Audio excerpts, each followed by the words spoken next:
Hello there, this is Draco, and as you might know, I'm a big fan of Merfolk. I play it all the time, so I'm really excited to see Dominaria United is bringing a lot of new tools to the toolbox. And of course, one of the cards that's really interesting is this new card, Vodalian Hexcatcher. So I wanted to make a video just talking about this card because I think this can really be an interesting new addition to the deck and a natural 4-off. So let's look at the card and just talk a bit about the utilization of this card. I think Vodalian Hexcatcher is a really strong card. It's a 2-mana 1/1, one colorless and 1 blue mana for Vodalian Hexcatcher, which is a Merfolk wizard. It has flash, as you can play it at instant speed, and it grants all your other Merfolks +1/+1, so it's a Merfolk lord. And also, it gives you the ability to sacrifice a Merfolk, not only the Hexcatcher itself, but any Merfolk on the battlefield, and you can then counter target non-creature spell unless its controller pays 1. So one of the first thing I saw here is, of course, that this is a kind of a Cursecatcher on crack, as I would say, which is the Cursecatcher is one of our original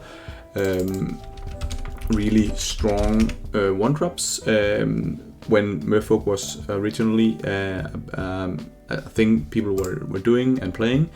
And the Cursecatcher was a decent 1-drop because it's a 1-mana 1/1, and you can then sacrifice it to counter target instant sorcery spell unless its controller pays 1. This has been not powerful enough, especially since Modern is just elevating in power level and things are getting pushed, which is absolutely fine. But the effect is interesting. So if we look at this and then compare it to the Vodalian Hexcatcher, one of the things that springs to mind is that, first of all, yes, it's turned all your Merfolks into Cursecatchers, but actually better Cursecatchers, because it's not only instants and sorceries it's countering, it's all non-creature spells. So here we also are able to counter something like Remnant 6 or all Planeswalkers in general. So really strong.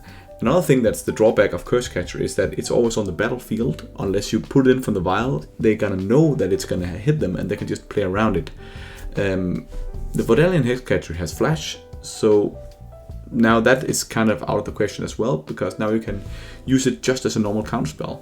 This gives the cool thing about this card is that then on top of it being a great way of getting your creatures into Cursecatchers and being able to counter stuff, is that it's also a modal card. You can't just play the Vodalian Hexcatcher as a counterspell to counter Remnant 6 or whatever you want to do on turn 2. You can just play this card and say, I counter your spell. So that's really, really strong. Modal cards is historically been really interesting because it has 2 options. And this is a great example of that. So I'm really excited about this one. And I wanted to ask you guys, so this is really important. Let me know in the comments below, because I'm going to get 4 of these. I'm going to put them in the deck and we're going to talk about more of this card. So which one should I get? Should I get this one, the Vodalian Hexcatcher classic here, or are we going for the border, full art border here, where you can go all the way to the border?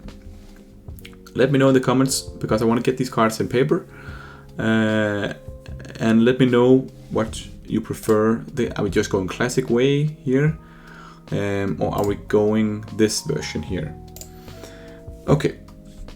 So one of the things that's interesting about the Hexcatcher itself is that it's 2-mana lord, and we have a lot of lords. We both have the Lord of Atlantis, and we have Master of the Pearl Trident, and they grant they are 2-mana lords that also grant Island Walk.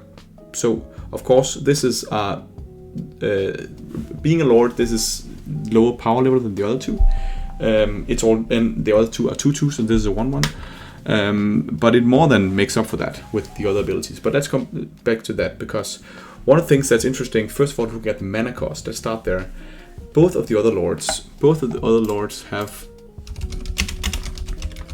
let's say Lord of Atlantis here. Both of the other lords have a double blue color here, and that's actually not irrelevant. We have in the Merfolk deck great many cards that suffers a bit from being double blue, and this is the reason why Mutavault sometimes is a bit annoying for us, because Modal is a great card. This is a man land that can turn into a 2/2 creature that's all creature types. So it's also a Merfolk. It could get buffed up and get unblockable from the lords. But the problem is that it's only generating colorless mana. So casting the lords, especially playing 2 lords at the same turn, can be troublesome sometimes. So we always like the fact that we can play cards with colorless mana symbols.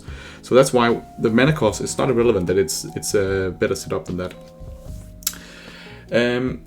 So that's a really good thing. So this is a plus sign in the category for the Mutavault players like me who really like Mutavault. And this gives me some option to be able to play a lord and then hold up mana for this one, so I can play this with the Mutavault in play. Sometimes you have 2 lords and you can't play them because you have 1 Mutavault out, and that's awkward sometimes. But this is a great thing that this card is an option. Another thing that's cool about the Hexcatcher is that it's good in specific matchups. I want to specifically mention against Living End. This is where we normally are really glad about Force Negation, because Force Negation is one of the ways we can counter the Cascade triggered Living End spell. So they're gonna play Living End, and we can then counter it with Force Negation. Here we got the Living End. So that makes all my creatures go away and all his creatures come in, and this guy has been discarding creatures all day long, so it's going to be a really big board. So we can't have the Living End resolve, and that's in general my take, that if they resolve a Living End, we are pretty much done for. But what they typically do is that they typically actually Living End players are using Violent Outburst as the way of cascading into Living End, and they do that in our upkeep. In our upkeep, first of all, we can't play the Force Negation free in our upkeep. That's the first problem. The second problem is that they have their own Force Negation. So when I then use a counterspell or something like that, they'll be able to Force Negation my counterspell and resolve the Living End, thereby killing it all. Because the Living End can counter target non-creature spell, which involves my counterspell. But the Vodalian Hexcatcher is not, it's a creature spell. You can play it for flash, so it'll come to surprise him. But he can counter it with Violent Outburst, so that's a really cool thing. And a little neat trick you can do on top of that also is that because you also get a sack outlet, this is the first time I've actually seen, Merfolk having a sack outlet in general, is that let's say that this guy is going to play. This is going to be something that you might not always do. That let's say he plays his Violent Outburst, and while it's on the stack and he chooses the Living End, so the Living End comes on the stack, then you can sack all your Merfolks because of Vodalian Hexcatcher to try to counter the Violent Outburst, thereby sacking your entire board. Let's say that 3 lords and a Hexcatcher, and then you get them all back, and then you can attack with them for maybe lethal, because if you do that in his turn, for example, you'll be able to have a big board because you sacrifice all the creatures, get them all back, including the Hexcatcher, and they'll be unblockable because these guys are running blue mana. So that's a pretty neat trick you can do sometimes. So just be aware of that. Another thing. I want to talk about the Hexcatcher is also it actually is interesting. Some of the things I always love with the Either Vial, is that Either Vial allows us to put in our lords at instant speed, and that can actually be really cool because now the lords are also a combat trick. So you can put in your Lord of Lenses, and suddenly your Merfolk Trickster is a 3/3, and then you can block and win a combat. So that's pretty cool, and the Vodalian Hexcatcher has flash without the Either Vial, so that's awesome. You can just play this in to buff up your team, and sometimes that becomes really relevant because Fury, which is one of the best cards against us, where we got this Fury card here. Fury. This crazy elemental from Modern Horizons 2, which is really, it's played quite a lot in Modern. You're dividing the damage over. So what they're typically going to do is that they're going to say, Okay, so you have a Merfolk Trickster and a Lord of Atlantis out. So the Merfolk Trickster is a 3/3 because the Lord is going to buff it up. So I'm going to give 2 damage to the Merfolk Trickster and 2 damage to the Lord, because when the Lord then dies, then the Trickster dies as well. So it's exactly 4 points of damage they want. But wait, I'll just play my Hexcatcher. I'll just play it at instant speed, thereby buffing the team up, and the Fury will do nothing. And maybe they even cheated the Fury in from the evoke cost. And now that's just out of the question again. So I really like the fact that Vodalian Hexcatcher in those cases can be a really strong way of countering Fury ability actually. So I like that ability as well. That's pretty neat. And of course there's a lot of great targets for Vodalian Hexcatcher. We can also look at our Hammer Time matchup. Being able to counter something there could be really strong. They have some non-creature spells. So I think this gives us a lot of ability. So one of the things that people are then talking about, but what about the deck itself? We have a really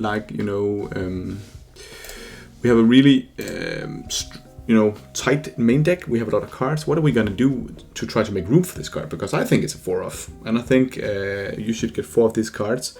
And I don't necessarily want to cut other lords, because I don't see a problem in having 12 lords. That's just for me strong, because they are, the more the merrier. You should just get a lot more power. And one of the things that we sometimes just win on is suddenly we have 3 5/5s. Great, let's just get them in there. So multiple lords is good.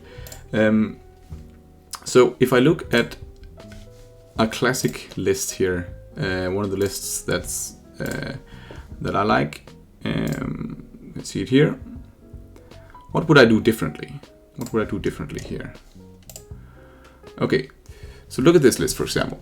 This is for me a classic list. One of the lists I've been running a lot. We have all 8 lords. We have 4 tide chippers. We have tricksters, adepts, 4 Svelund, 4 subtlety, 4 force negation, 4 either wells, 2 spreading seas. So in this list, what I'm looking into, for example, if I would be doing anything different here for the Hexcatchers, I would be looking at saying, I don't want to touch the tide chipper. I don't want to touch the Lord of Atlantis and the Masters and the Tricksters and the Adepts. I think we need to stay in on the 2-drops. So we're going to get a lot of 2-drops. That's also what either Violon 2 is going to be strong in this deck. And if either Violon 2 is going to be good, and we now from the Vodalian Hexcatcher, now we have something to do against non-creature spells. So I think I'm looking at 2 cards here. I'm looking at the Spreading Seas. I could cut those. So they are good, but not as important as they used to be. Tron is not as strong as normally, and I don't see that many Ursa lands. And we do have the tide chippers. So that's one thing. But of course, not all Merfolk players are playing Spreading Seas at all. And one of the things that you could consider is just looking at the force negations. Maybe those go to the sideboard. Maybe some of them go to the sideboard. So I definitely see something here where maybe we look at the force negation saying, let's just stack up on creatures. We want to have in the subtleties because they give us a unique effect. But the Hexcatcher here, what it does is actually somewhat similar to what force negation does, because it allows us to counter these non-creature spells. So that's my take on it. But that of course could be up to discussion here, and it would be nice for a few guys to comment in the selection below. Are we going all 12 lords, or are we cutting down on lords? What do we want to cut in our list? We have a pretty stringent, pretty tight list. How should we get in? How should we get this great new card in? I'm excited about playing with the Hexcatcher. I think this can be a really strong addition to the deck. So thank you. Thank you, Wizards, for printing this new cool card. And of course, I'm going to play a lot with this card when it finally lands. So make sure to subscribe to my YouTube channel if you haven't already, because all content playing with the Hexcatcher will, of course, be up there. So, but thanks for listening in. And hopefully the fish will really be elevated from this nice new edition. Have a great day, guys.